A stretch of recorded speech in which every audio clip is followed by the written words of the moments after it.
everybody, and welcome to the Industry and Esports Insider podcast, where I speak to people and personalities within the esports sector. In today's episode, we're going to be talking about the Portuguese esports ecosystem, everything kind of about the ecosystem, and some interesting developments that are happening in the scene right now. So to talk about this, I'm joined by Gonçalo Louro, who is the content manager for public service broadcasting organisation RTP, in particular RTP Arena, and we'll talk about that initiative a little bit in this podcast as well. But as you would probably know, we do have our own event, Esports Insider, that is, in Lisbon, Portugal. Yes, it is ESI Lisbon at the MEO Arena on September 23rd to the 25th, and tickets are still available. So if you are interested in these types of conversations, especially B2B focused conversations, this is definitely the place to be, especially if you're a stakeholder in the industry, because we have conferences, we have networking opportunities, we have a range of events as well, which take place within ESI Lisbon itself. These include ESI Film Festival, ESI Hall of Fame, an all-new legal forum, which we've called Play by the Rules, which I'm really interested and excited to be learning more about that side of the esports industry, in particular just for myself. And we also have an invitation of only event called Esports Leaders. So if you are interested in anything that I've just said, do check out ESI Lisbon. You can type it in. It'll be literally one of the first things that you see on Google. And check out the tickets and see if you can join me and the likes of the other ESI team alongside some major stakeholders in the industry. So without further ado, let's jump into actually learning more about the Portuguese esports ecosystem. Gonçalo, it's a pleasure to have you on the industry to talk about, well, Portuguese esports. And I've heard that you're a little bit of an expert on Portuguese esports.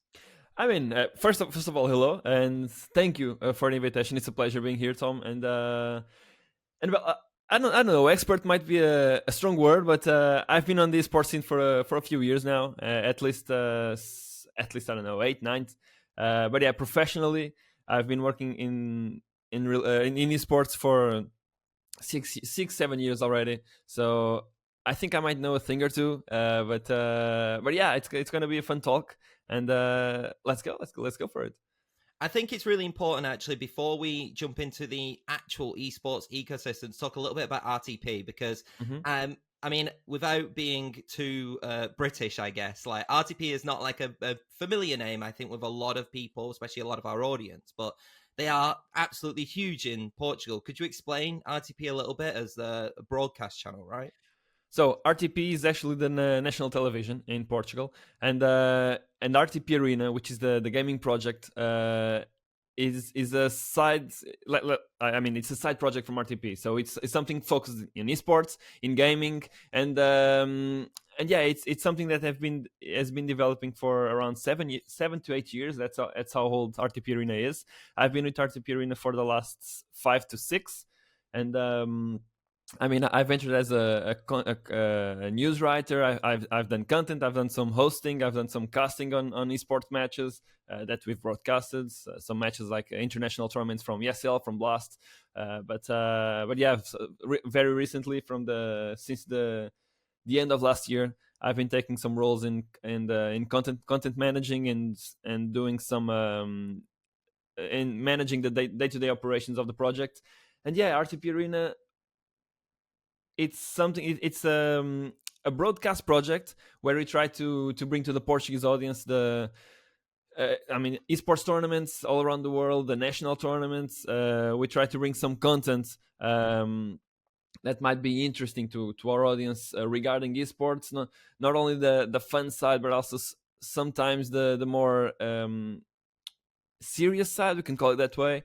And we're trying to grow the audience. We're trying to. Our main focus, if I can say like that, is just make sure that the esports stars in our world, the best players, the ones that are having a bigger impact, can have the recognition they deserve. And it's not an easy task, especially given the esports scene in Portugal is kind of focused in only one game. But we'll talk about that later.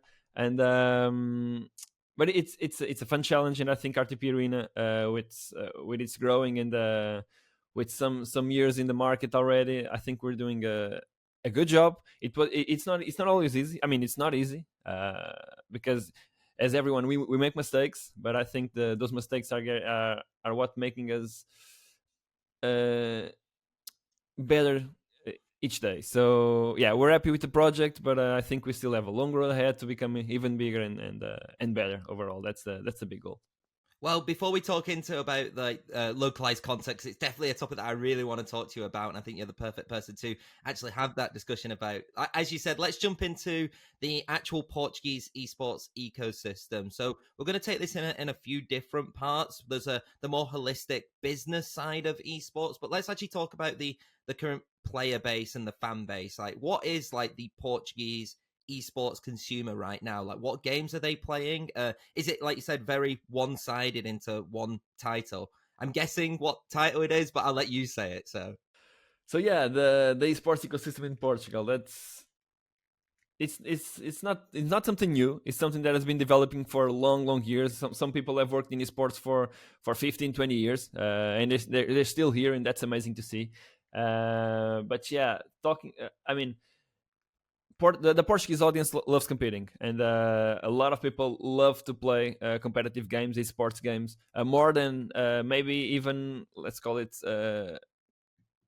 normal gaming. I don't non-esports gaming. We can say like that, and yeah, it's something that has been growing a lot, and yeah, I think you're thinking about Counter-Strike because it definitely is the bigger name here in Portugal. It can be it's followed somewhat closely by FIFA and the AFC now, and but yeah, it's not even comparable to any other titles. Counter-Strike is really the king here in Portugal, and I mean, in RTP Arena we're trying to naturally cater to our head audience, and the majority of our broadcasts and content is focused on Counter Strike. But we're trying to bring more titles, more things to the media, and we've been doing some Rocket League, which also has somewhat of a fan base in Portugal. We've done R6 recently with Blast. We've done other games like Smash Brothers and Smash Bros. And yeah, but there's no other esports in Portugal such as Counter Strike and the occasional EAFC. So because I mean, Portugal has a really big cultural tradition in football. So I mean, it kind of translates the new generation. The actual generation kind of translates into that, and looks forward to watch some EFC tournaments. So, but yeah, even the local tournaments, nothing compares to the Counter Strike tournaments. I mean, the fans are there. The fans know the players. The fans want to meet the players. So yeah, it's tough to bring other esports to the Portuguese audience, but we're trying. I think it's very interesting actually when you could ask, I think, different representatives of different country, and there is always like that one esports title that kind of reigns supreme. Yeah. Really, I mean, even in the UK, at one point anyway, like Call of Duty was like a massive UK household name, right? And I guess, is that very similar, like you said, to Portugal, where it is like you said, Counter Strike is king in that scene. I mean, if we look into the past, like I mean, like 8-9 years in the past, League of Legends was really strong in Portugal, but it kind of died down a lot in the last few years, and yeah, the League of Legends scene in Portugal is not really the healthiest one because it has no audience overall to really support it. I mean, but looking at Riot, Valorant is growing, and there's a Portuguese team doing some damage. I mean, actually they're competing in VCT, and it's not really going great so far, but they've done some damage in the past, and Valorant is on a upward trajectory. But yeah, it's really different from Counter Strike in the way that Counter Strike being way more open, and there's way more tournaments for players to play. And I mean, ever since the Portuguese team is doing really good damage internationally, and I mean they've been in IM Cologne very recently, so in the playoffs, and they even beat FaZe to reach semifinals. Yeah, those are really the highlights, and you can see how much passionate the community is, and how much they follow. I mean, even in events, when So is present, when those 5 players are present, I mean, the kids they just want to meet the players, and they want to have photos with them. They want to have some autographs, and just, I mean, I've seen some people, some kids crying even after meeting some players like Mueller, Roman, and it's incredible. It's really, really incredible that we can see those things and the passion that people have. And I mean, I'm gonna talk about football again, and I'm not really a football guy, because I rarely see football, but I can compare both of them, because I don't want to say fanatism, but it's really strong in our culture, in our culture, football, and I mean England as well. So, but and we can kind of look at both of them the same way, because since it's very cultural to have a really strong connection to one team. You can see that in esports as well. And yeah, when your team wins, they're the biggest team in the world. When the team loses, yeah, they should just disband and stop playing. But I think that's part of the culture, and overall it's really great to see some of the things that are growing here in Portugal. Would you say that then Portugal's esports ecosystem as a whole is quite it's a more of on the developing stage, as opposed to, you look at the likes of like France and Spain, for example, where they have multiple representatives across multiple different titles and rabid fan base. I mean, you only look at like Carmine Corp, for example, who have a solid, like essentially a football club like fan base. Yeah. Would you say that Portugal is still on that developing stage of trying to garner a kind of a solid fandom and garner kind of a more of a community engagement standpoint? Yeah, definitely, because I mean the esports, the Portuguese esports scene has been stronger in the past, but as some other countries and as some other cultures, we've been hit with that esports winter, we can call it that way, and it was a tough time, but we're recovering, and I think that the scene is developing, and having the recognition of some international events like it happened in the past, like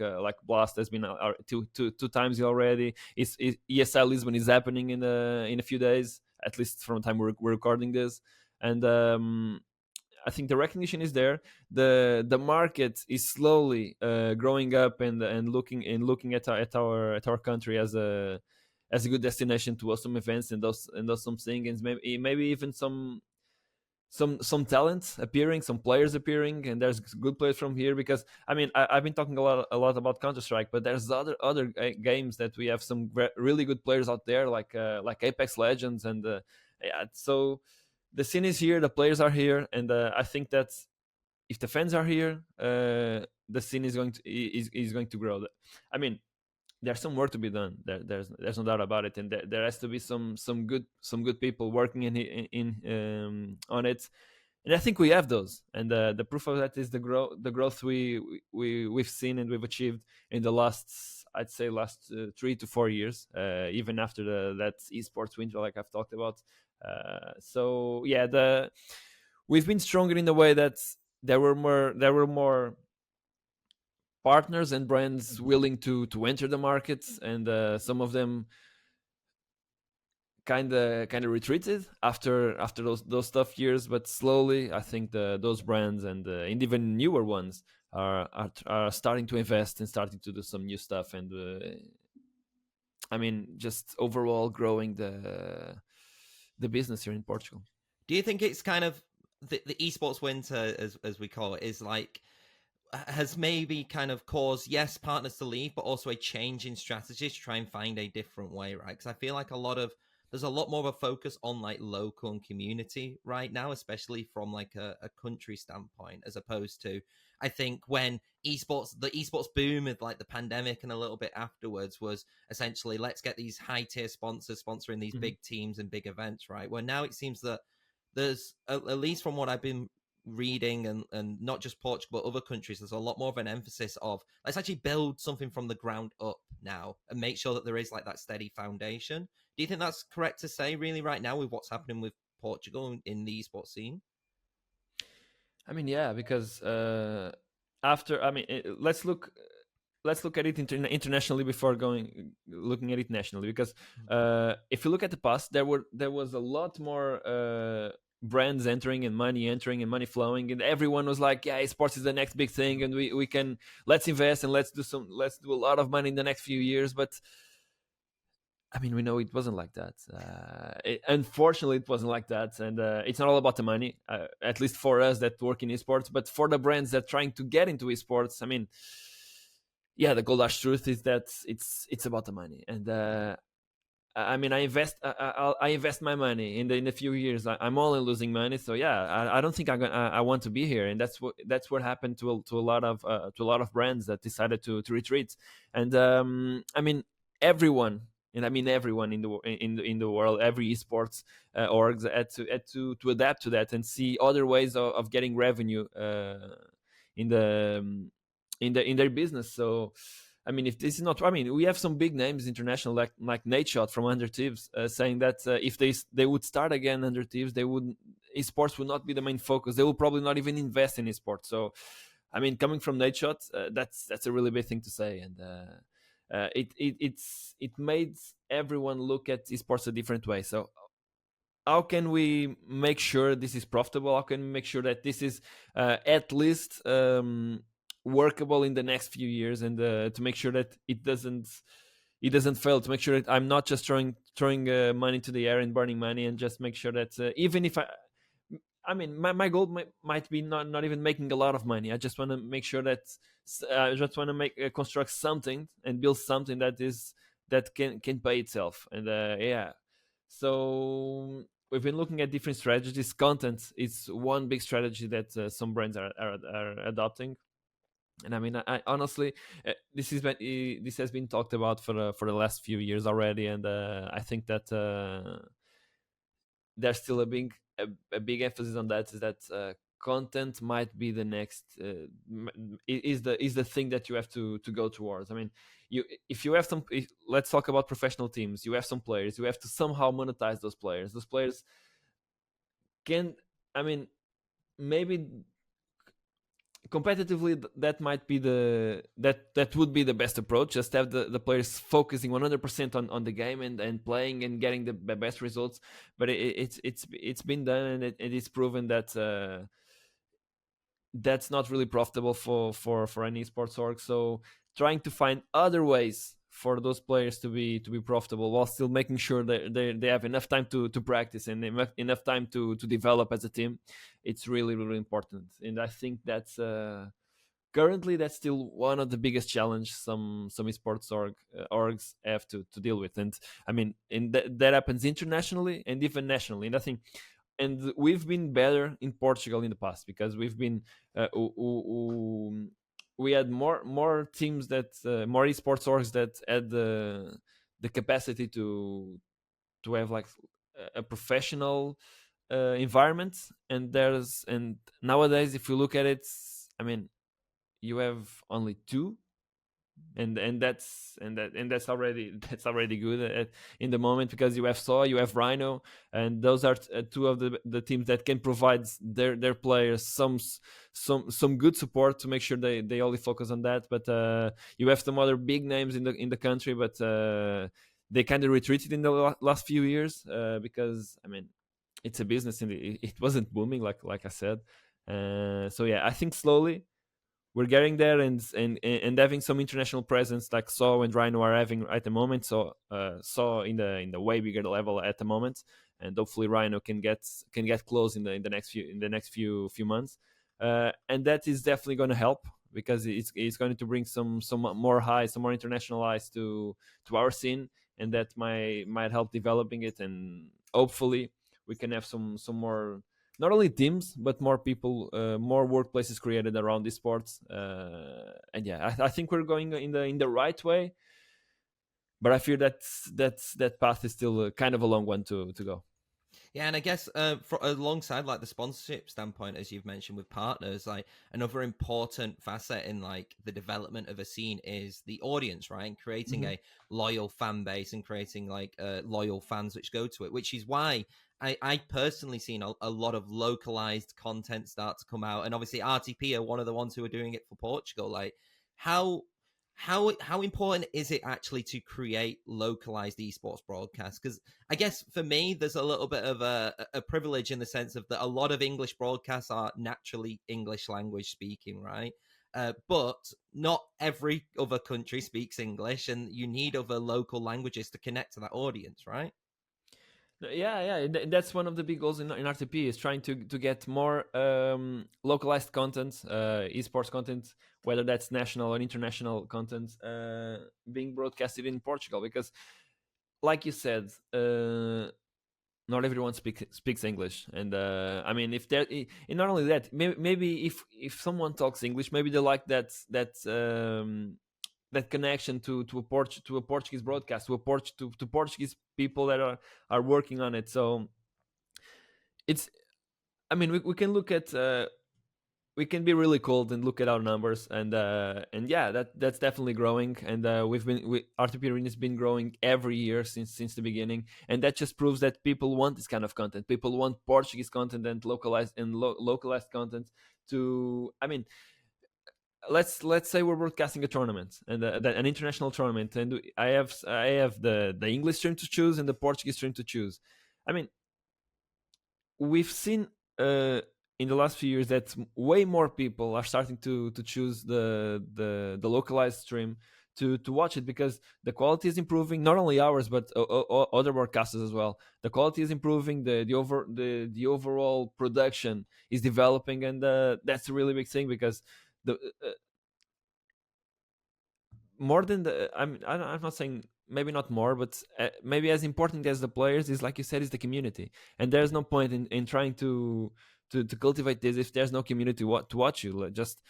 And that's one of the reasons why Counter-Strike is one of the bigger investments in Portugal, because it's where the community is. We've tried a lot more other esports, and I mean, some of them just have no, unfortunately, just at least for the moment, have no big traction in Portugal. So I mean, I think we can help with that. I think RTP kind of has no, I don't want to say obligation, but as we should try to cultivate more esports communities, more gaming communities in Portugal. I think we're doing that, definitely. But yeah, for a scene to grow, you need a community behind it, and that's why, I mean, you've talked about France and other countries where they have like a fandom that is kind of comparable to even football and other traditional sports. So I think that's the way, and I think slowly things are approaching a similar path in a similar structure to that. And yeah, the proof is that every time a Portuguese team or player is out there playing in international tournaments, no matter the esports, the audience comes to us and watches the localized stream, because I mean, everyone's rooting for the same in here. Everyone's rooting for the players and for our players to do good out there. So I mean, so yeah, so trying together for that audience, for that local audience, is really important. It's not only in Portugal, but I mean, I think every country has to try to do that. I mean, broadcasters in every country has to try to do that, because that's the only way they're going to, or that's one of the only ways that they're going to get these sports in the more mainstream media. Yeah, I think another one outside of Portugal is like, you look at like Southeast Asia, right? Like they are like heavily localized in terms of like all of their content is completely localized to their audience, and like you said, we're seeing it everywhere. Outside of kind of then the local aspect is also what is quite important, I think, to building, at least from a region and esports ecosystem, is hosting events, right? And Portugal has hosted events, but I'm guessing there'll be a willingness to want to host even more events from a competitive nature as well. No, yeah, for sure, because people just want to see those events. We see in our broadcast a lot of people just asking for when's that tournament coming to Portugal. I mean, I hope sometime in the future a major comes to Portugal, the big tournaments come to Portugal. So people want to see them, and the proof is that when Blast was here for both times, they were super happy with the result. And people were there making noise, people were there cheering for the teams, even if, I mean, we never had a Portuguese team in a big stage in Portugal. So even and even and even in that, and even like that, the community was there, the community was there supporting. And even the numbers on the broadcast online, because a lot of people were unable, for different reasons, were unable to go to the arena, and it was still showed up big in the broadcast. I mean, though, just because it was happening in Portugal, people wanted to be there somehow, even if it was from the comfort of their homes and on the stream. So yeah, we're ready for more events. That's at least the community is ready for more events. And hopefully the next one that is happening in March, at least the big one, international, that's happening in March, that's Blast, is going to be a huge success as well. But even the local events, with local tournaments, even those, although they have been a bit better regarding community joining in, a bit better in the past, I think slowly in the last 2 to 3 years we've seen some growth, slowly, and people are starting to look at the importance of these events, not only for fun, but as a way to also make the scene growth. Because I mean, I've talked with some people that they say that they're coming to events more for the ecosystem than from themselves. I mean, someone is going to an event. Sure, they want to have fun, they want to see their players, they want to see their teams, they want to see the recent games, because yeah, there's also gaming in there, not only esports. But they're also going to try and help the market, and that's really, really important. And that just shows how some people are really committed to the industry in Portugal, even if they're not actively working on it, and just as fans. And that's really incredible, because we have some really, and I mean really, really passionate fans here in Portugal. And that's just incredible to see. And hopefully we can try to cultivate even more of those fans, and try to make them see that esports can be just any other sport, and you can root for your favorite teams, and you can help, even with just a very small step and a very small thing, you can help the scene development. And honestly, looking at these last few years, and I think we're really growing, and everything is really looking bright in the future. And talking about that development, I do have to mention ESI Lisbon at September 23rd to 25th. Tickets still available now. MEO Arena in Portugal. Everyone who's a stakeholder should definitely come, because Yeah. And this is not even a plug at that point, because honestly, how important do you think it is to have various global industry stakeholders, like legit global industry stakeholders, come to Lisbon, sometimes for the first time, sometimes they've competed at prior Blast events and are coming back, but to have discussions, not just about Portugal, but about the esports industry, especially, like you said, through what has been some trying times and is that kind of phase of redevelopment. How important is it to have like an industry event like that head to Portugal? And this is not like a major plug. This is just a genuine thing for this conversation.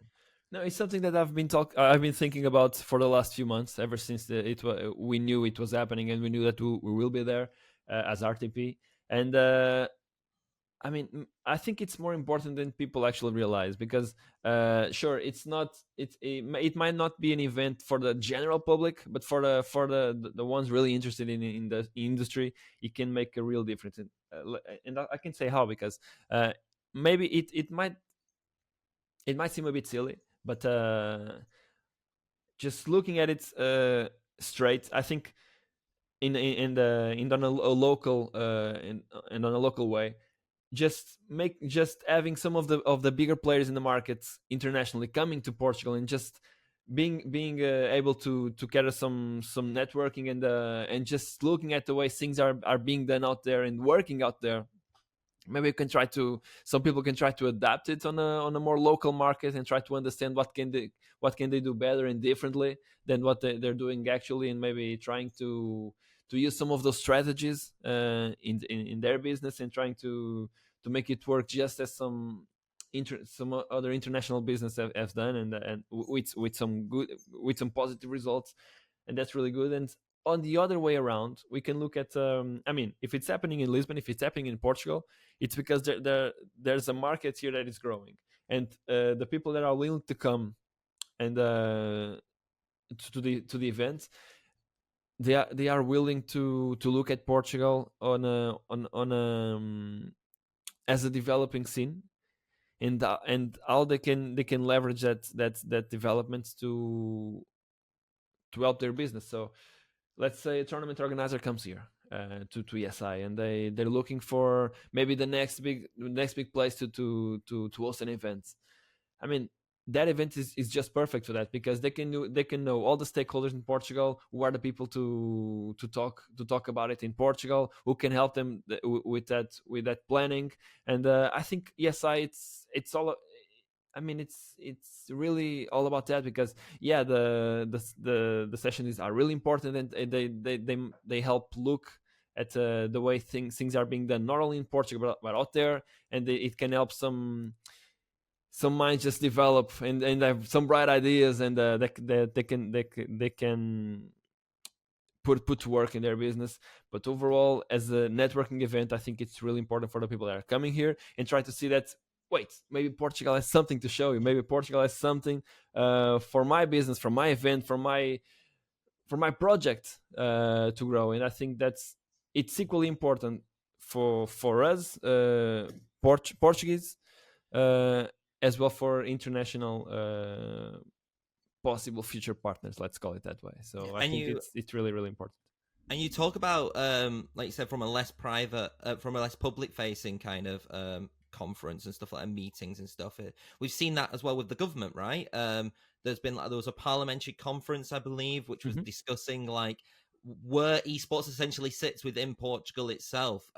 How important is it, do you think, to have kind of that government representation when it comes to developing esports? And kind of to add on to that, do you think that the government needs to be involved in esports to kind of legitimize it a little bit more in the country? Because some do and some don't, right? Depends on the country.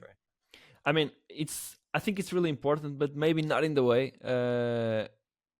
some people might think it is, because in my opinion, and that's my opinion, I think it's proven that we don't need the government to make it grow, because let's look back at the last 20 years, and it's without a doubt a scene that is growing and continuously growing. Yeah, sure, it had some bad years and some bad moments, but it's growing, and the people are here working for it, and it's working.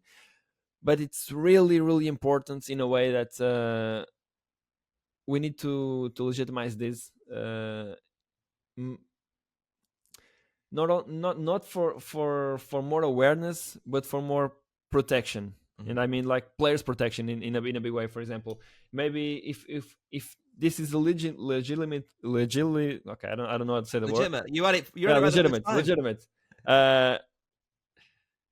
If you can have a legitimate way to, I mean, let's look at the future players. Maybe the parents don't like them spending so much time playing video games, and sure, I can understand that. I'm actually being a father in the next few months, so I can understand that, and I love gaming. But if there's a recognition, a government recognition on that, maybe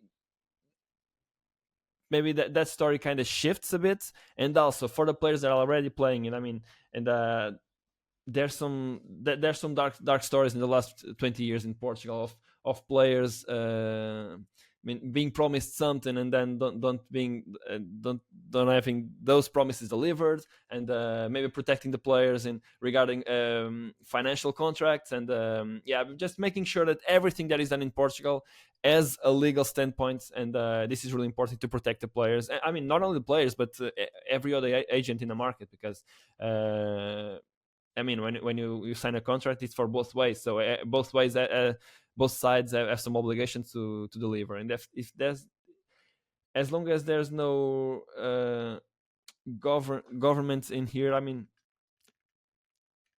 you can somehow try to escape the duties you signed on.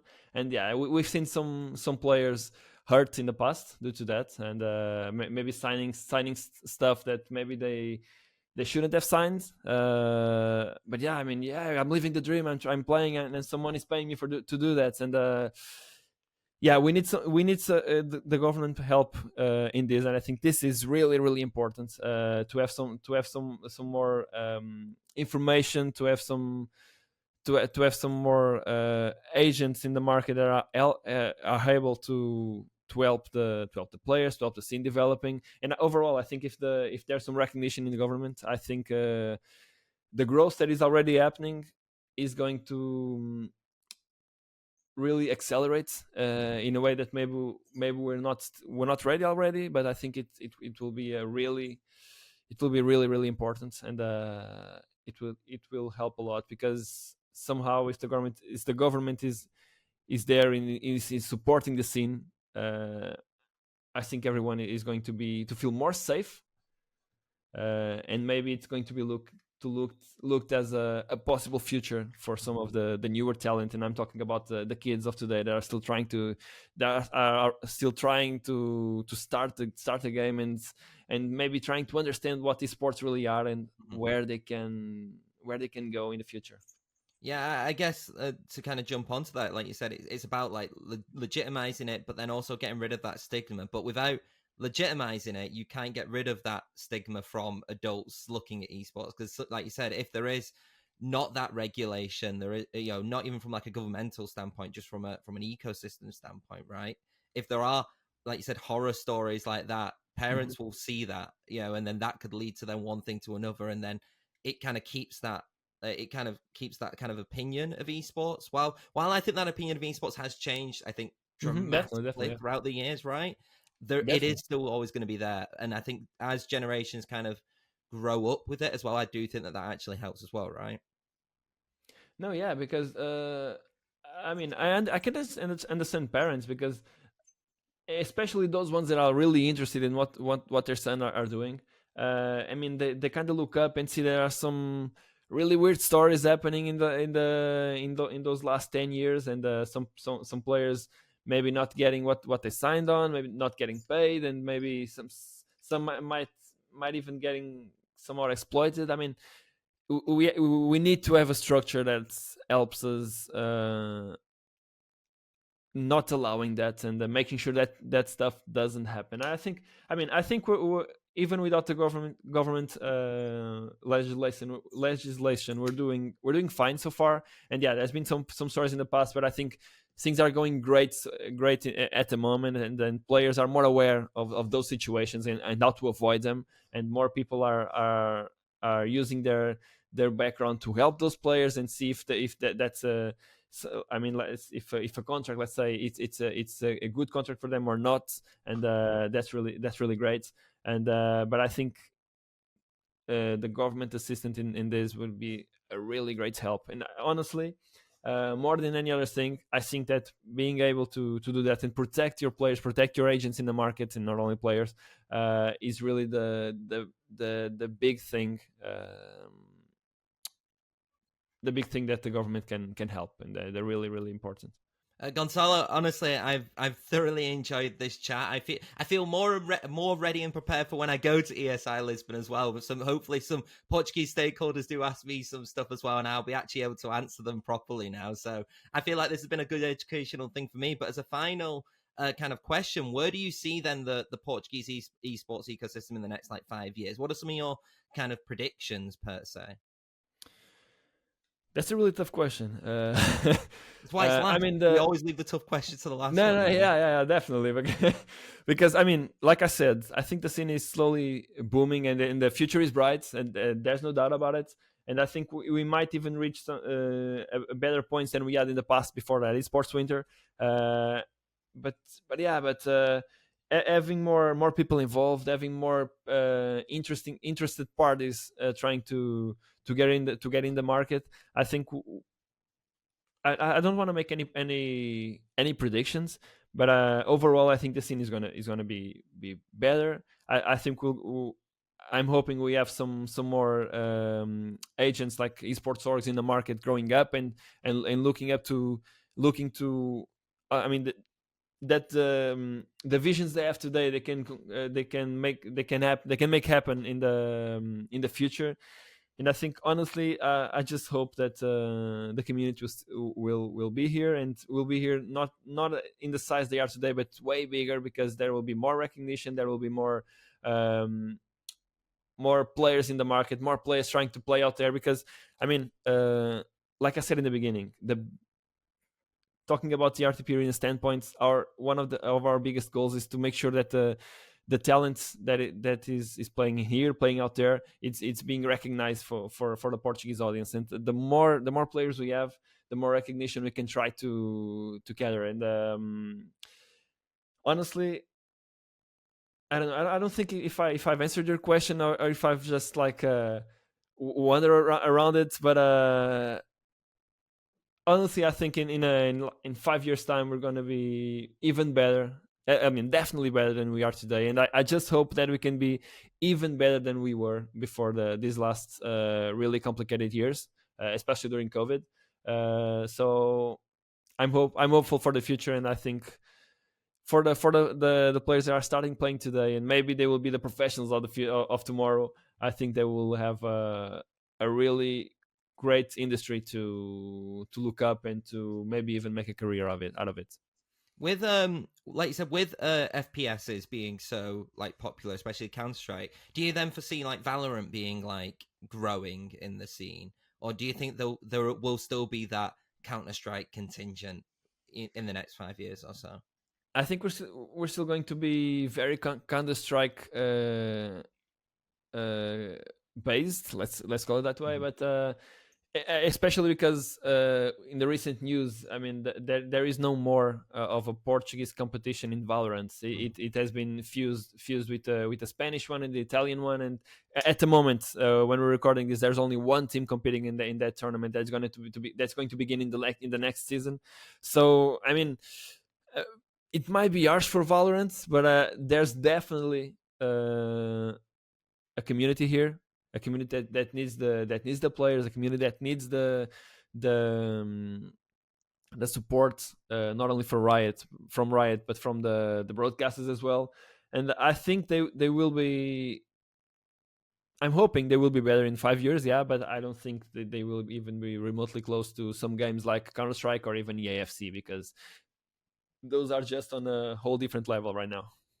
I think we could do a whole nother podcast on EAFC in general, because I Oh, actually definitely, yeah. haven't. So let's mention them a little bit as we just end this. Like you said, with EAFC in general, right? There's a lot of football clubs, particularly in Portugal, that have actually started to really invest in. I think is it Sporting Lisbon, who are like a big one. They have their own, I think, EAFC team, or at least I believe at least one of the big Portuguese clubs does, right? You Like you sorry. In the last season, you had three actually. You had both Porto, Benfica, and Sporting. So those are the three biggest teams in the country. And even other clubs have are approaching esports, and have some players competing. I mean, it's not been three weeks, I think, and the one Portuguese player, Jafonso, was the